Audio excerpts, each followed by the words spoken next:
I'm Hello. like, oh, Well, how you doing? welcome to Scrubs Unzipped podcast, unveiling healthcare's hidden passions. And today I have a special guest with me. I know that everyone uses the internet in healthcare. We have our own profiles on social media. So I felt like this guest would be perfect. And I'll let you introduce yourself so that you can tell our audience what you do, and we'll get started. Hi. Thank you so much for having me. I'm so honored to be on here, especially discussing something that's so important to me. My name is Ariah, and I am a cybersecurity professional. I do SOC, which is Security Operations Center Analyst. So I like to analyze and detect vulnerabilities and weaknesses in organizations' security infrastructures. So yeah. Oh, wow. That sounds very interesting. Oh, How you're did you frozen. first how did you first become involved in cybersecurity? What fuels your passion for it? So I've always just been interested in tech, period. My dad is a computer analyst, programmer, and architect. So he's been in computers for like over 40 something years. He created like the Wow. first programming for Bank of America. What is it? The ATMs for Bank of America. And so that's kind of always been my background. IT has just kind of been my background. It's something that I just grew up seeing a lot. And I'm also a kinesthetic learner. So I learn by just like taking things apart and doing things. And so my mom would always, when I was a kid, my mom would always have me hook up all the electronics just because I would just do it kind of intuitively.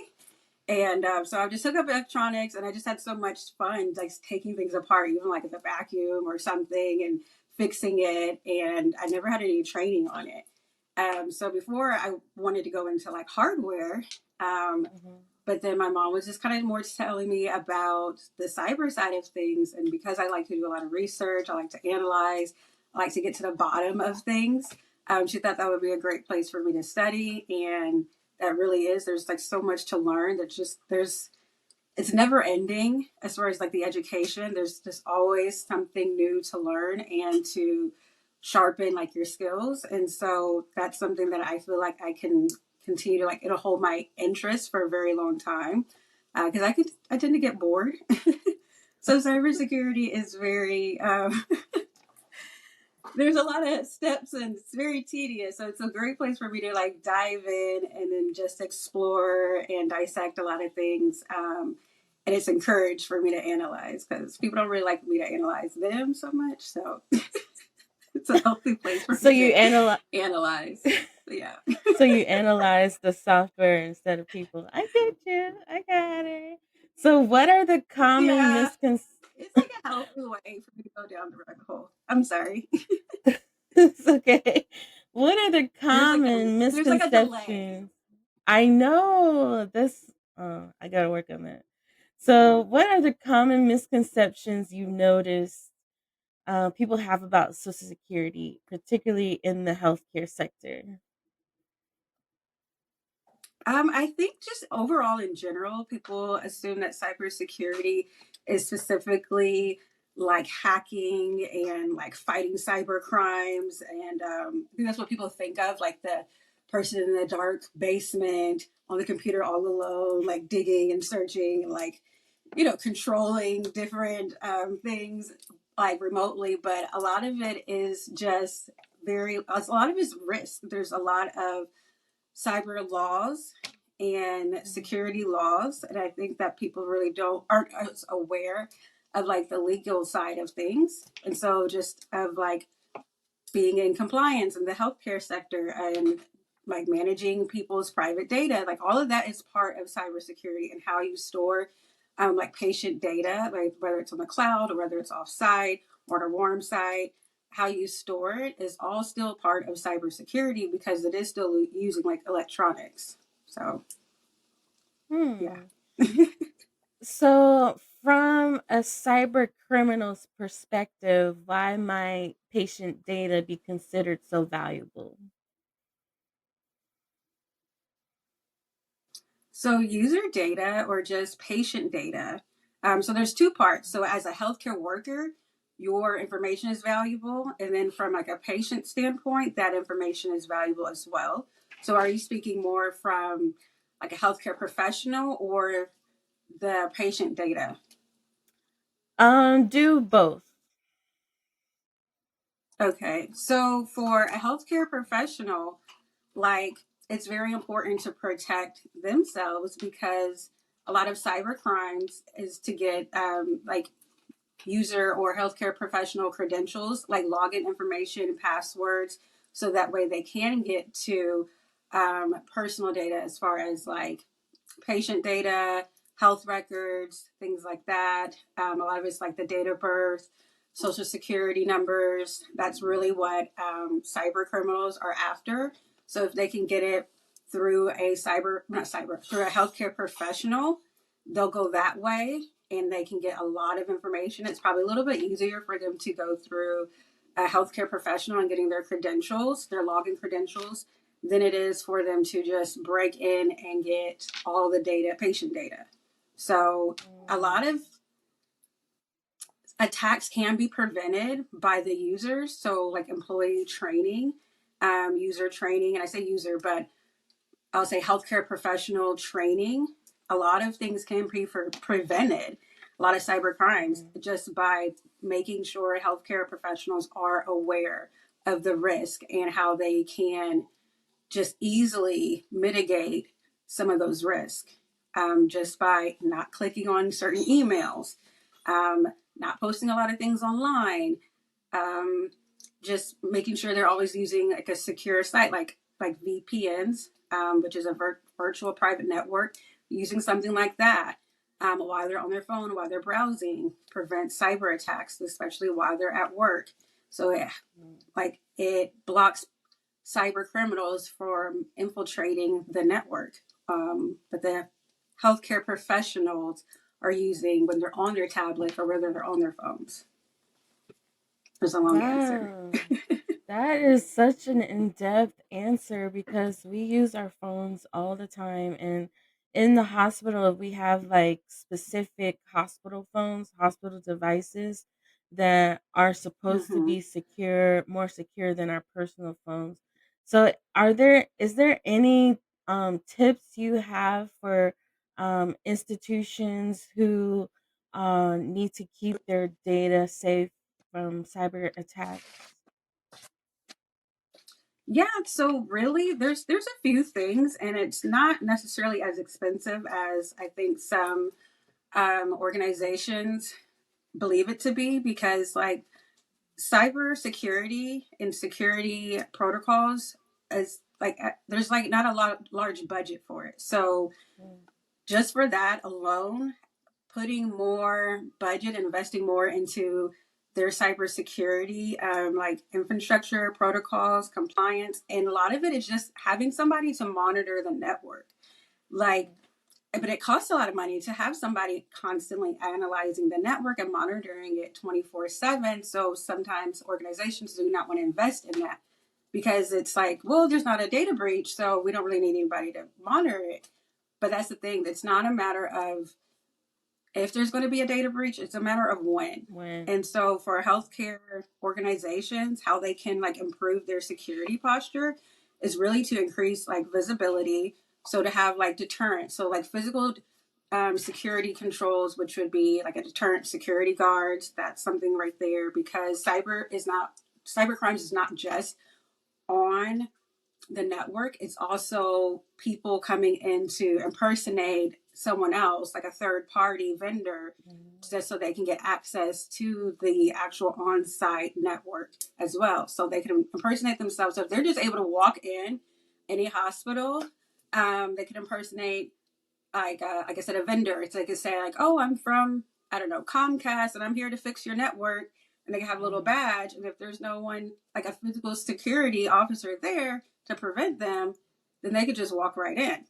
So even just that right there, having cameras and monitoring who's actually on site as well, really helps. Making sure people sign in when they visit, like third party vendors, making sure that they sign in, like verifying their badge and everything, and that the company actually scheduled for someone to come in, because sometimes it could be a real company, but if you don't have it actually scheduled on the calendar, those people, like the threat actors is what they call them, but the cyber criminals can come in and just like, oh, so and so has a like service order for this and this date, but they'll just come on the wrong date. So it still Mm. looks like it's legit, but there's so many different nuances of how to cover it up that people just really, it comes down to user training, which is like a healthcare professional training to make sure, like, to know, hey, is this person legit? To verify information, verify their credentials. And so that's part of like third party security. Another one is to expand cyber threat awareness. So really, just having a cyber health professionals not clicking on certain emails. And I know that sounds so easy. It's like we all know what a phishing scam looks like. It's Mhm. like, oh, you've won $100. Click here to claim your prize. And that's sometimes that's like the furthest thing from the truth. That's like the easy ones. A lot of times, like these cyber professionals, you got to understand that they do this 24/7. Like this is their Mhm. craft, to make it as, to deceive people as best as they can. So it's going to look legit. It's going to look like, hey, this email came from my job, or it came from my, my manager or supervisor. Or, let me click this. It's saying I got an email saying that I didn't log in. Oh, let me go ahead and log in real quick and fix my timesheet. And then there it is. You'll click on the link and it'll send you to like a fake site, but it looks real. It's like a decoy site. And it'll have you log in your credentials. And you're thinking that you're logging in to verify information with your job. And really, it's a decoy site. So that way they can get your user credentials and login credentials. So Wow. that's kind of a little bit of how that thinking. Wow, that is scary. That is kind of scary. So, what can It I don't know if is. you like I want you to Mm-hmm. re-educate like healthcare professionals because you said earlier like don't post too much and stuff like that. So, what can a healthcare professional do like Yeah, who has like a social media presence keep their account secure? I would I would say, um, so like for me personally, I don't like social media.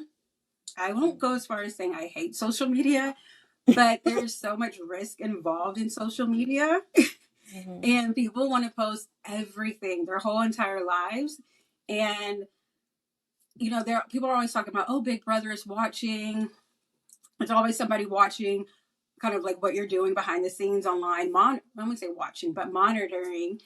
And now, like, Big Brother really doesn't have to do a lot of monitoring because people post so much online. And True. so it's like we don't always have to do a lot of digging, because Mm, people just post it like I'm going to such and such today. Oh, at work, I'm doing this or that, or taking a selfie at work. And there could be confidential information like behind them, as far as like maybe it's like a computer and they have an email pulled up and it'll be confidential email, like a confidential email and information on there.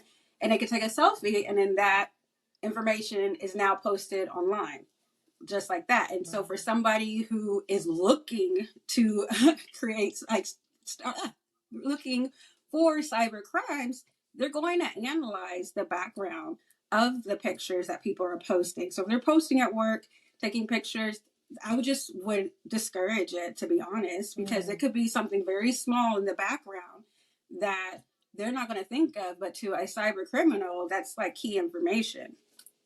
Also, geotagging, which is like tagging their location, that's huge because people can track you. Don't do mm, that.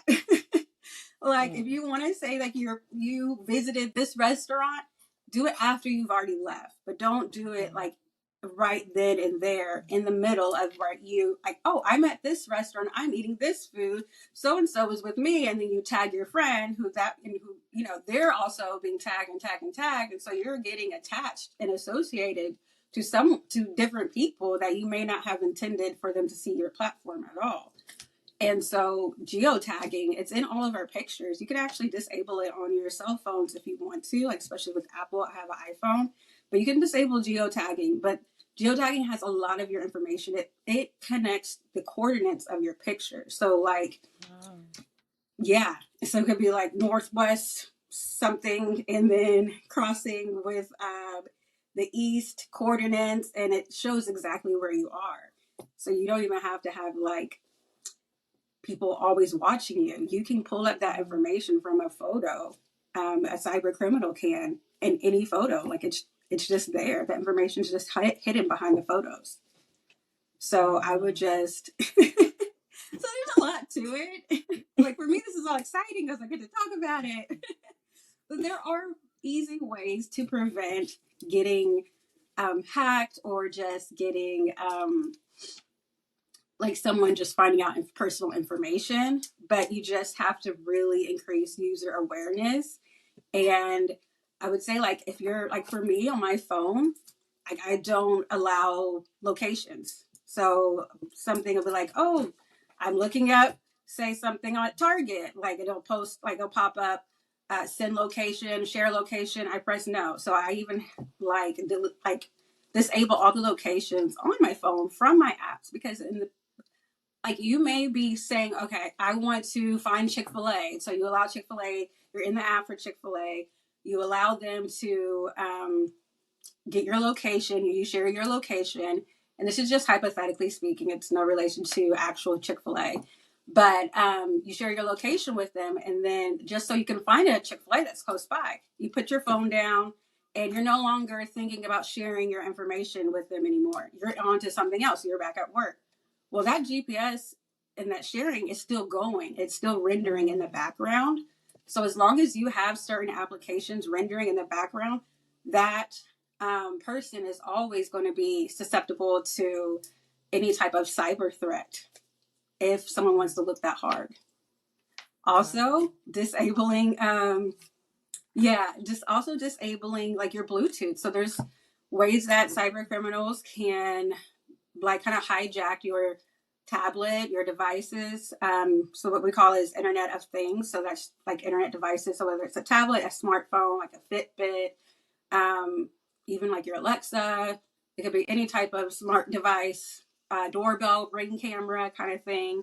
But when you got to really watch your Bluetooth sharing, because people can infiltrate your Bluetooth, and that's called like blue snarking or blue jacking or Bluetooth hijacking, and they can take over people's personal devices as well to gain information. So I would say never keep like work information on your phone, on your personal phone. I would just say always keep everything separate. Oh, That's and my alarm. No, it's okay. And I would also advise for professionals, when you do bring your personal device into work, do not log on into their network. I never log on to like a network when I go to when I am working on site. Like now I work from home, so it's a bit different, but I don't log into the network when I get to work. One, because that also allows the organization to be able to, it legally allows them to monitor what I'm doing on my personal device once I log into their network. So, there's usually some kind of terms and agreement of when you're logging into someone's network. I say network, but like Wi-Fi or a hotspot or something. And there's always a user, like there's a term and conditions or term and agreement, and you press like, I agree, just so you can get access to, Wi-Fi. Well, when you click I agree, there's a lot of things you're not reading. In that part in there, the terms and agreement, there's like a law in there where the organization can use the information that you get from your phone if you use their network or if you use their Wi-Fi. So I don't use certain people's Wi-Fi because I don't want to allow them to have access to my information, my personal devices. Wow. So yeah. That is so enlightening because there's so many things that we don't realize that we need to be Mm-hmm. aware of. So I want to ask you, how do you balance Yeah. like your passions and also your work? Like how do you balance that? Or is your passion your work? Are they both in this one and the same? I I think that's a great question. I feel like it's becoming one and the same now. Before I'm a person that compartmentalizes. I think I said that right. I talk so fast, sometimes my words get a little scrambled. Compartmentalize. But thank you.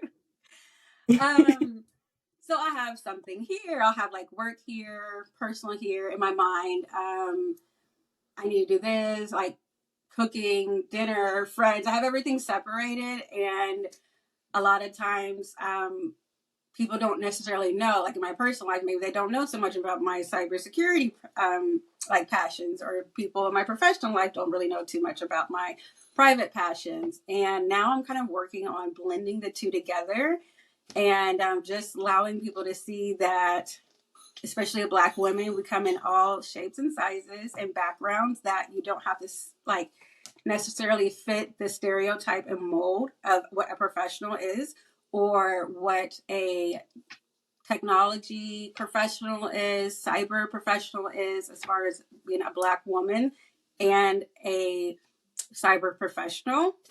And then, so how I balance that, I have like a lot of alarms on my phone.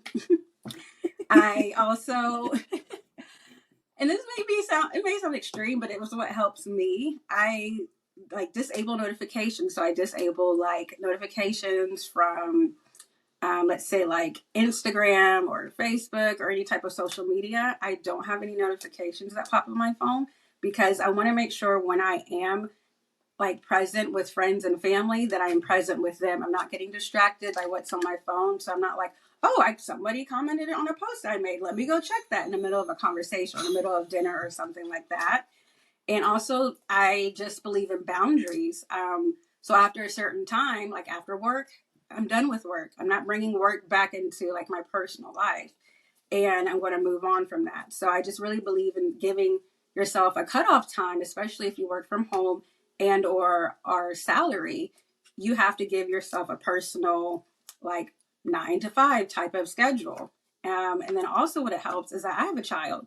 So I have a teenage daughter, and Oh. like her little schedule is so demanding that I can't even try to blend cybercrime and PTA meetings or something like that, you know? So being a mom forces me to have to put down the cyber fighting and pick up something that's like my daughter's interested in, or just making dinner or something. But even when I'm making dinner, sometimes I'll have a podcast playing on my iPad, like while I'm on the stove. So that way I'm kind of like doing two things at once.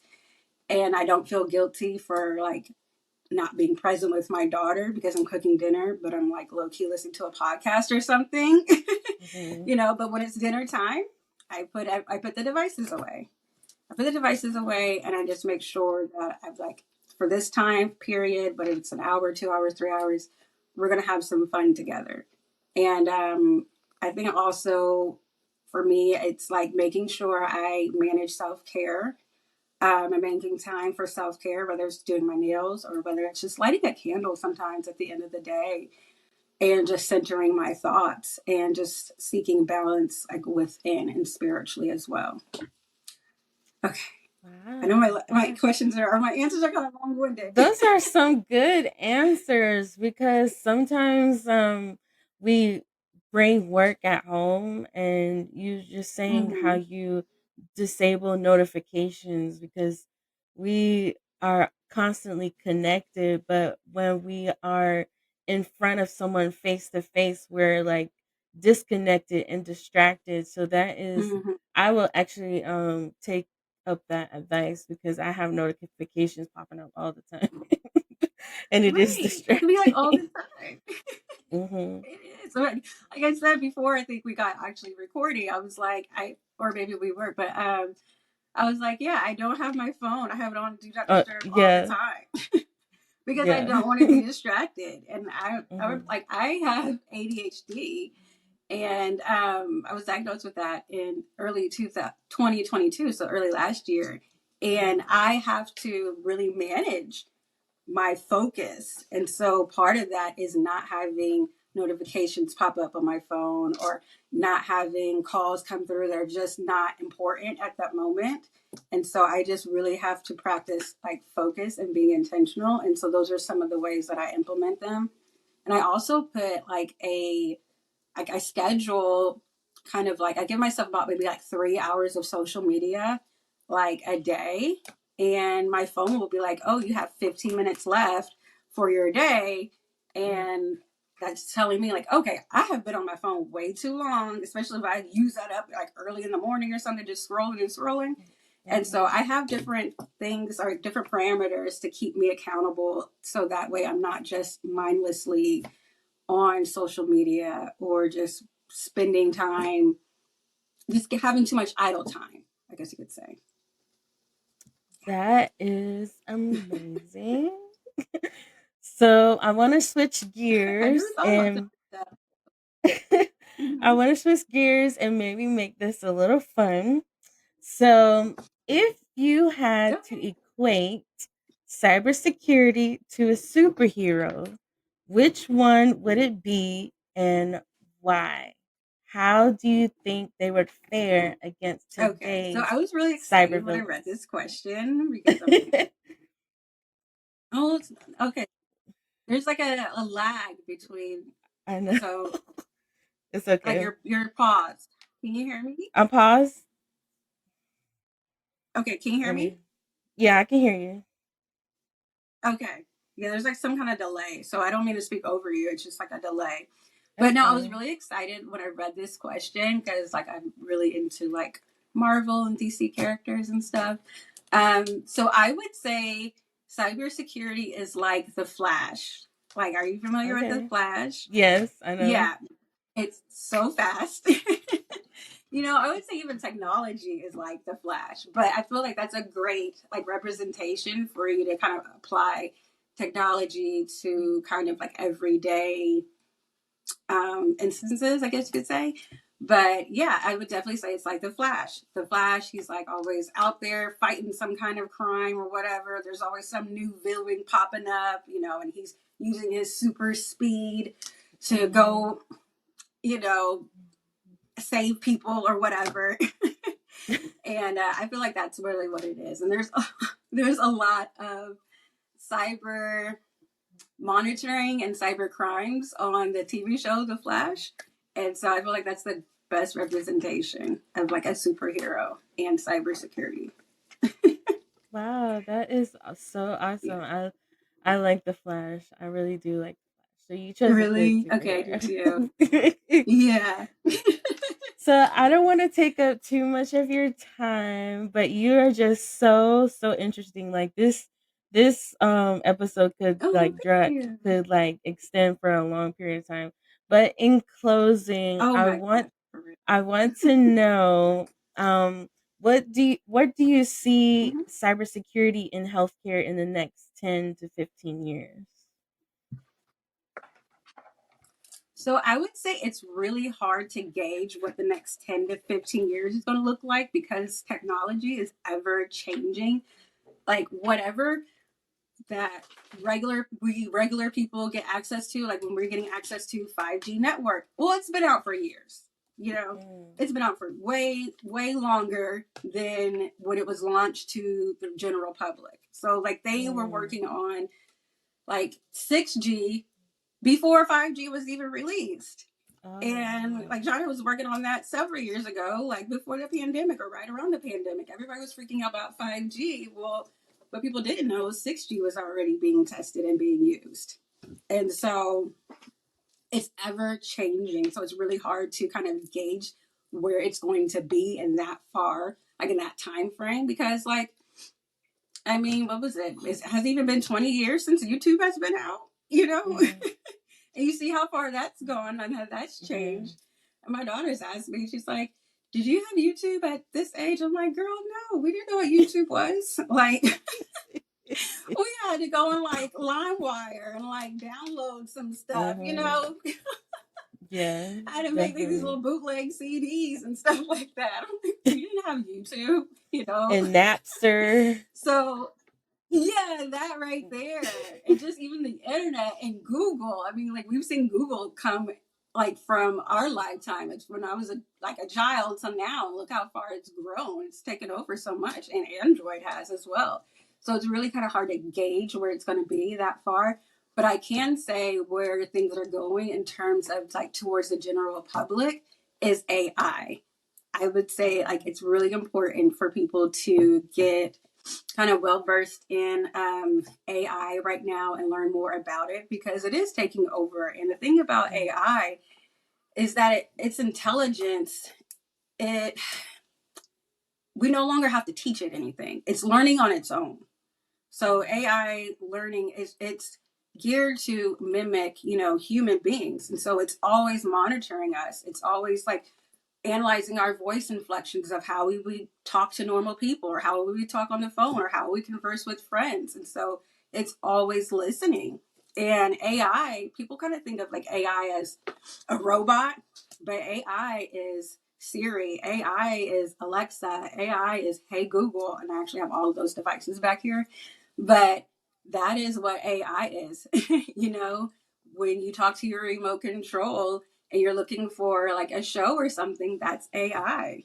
If you have any type of smart device that can talk to you, that's an AI machine. So we've been using AI for years, but it's just been disguised as, oh, it's Alexa, oh, Mm. it's Siri, like, so it just looks like it just seems so friendly.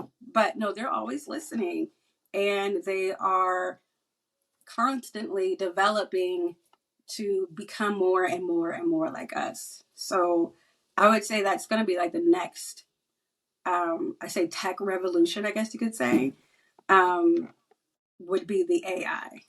And I think people are becoming more and more aware of what it is because it's already been there, but people are Mm. becoming more aware about it.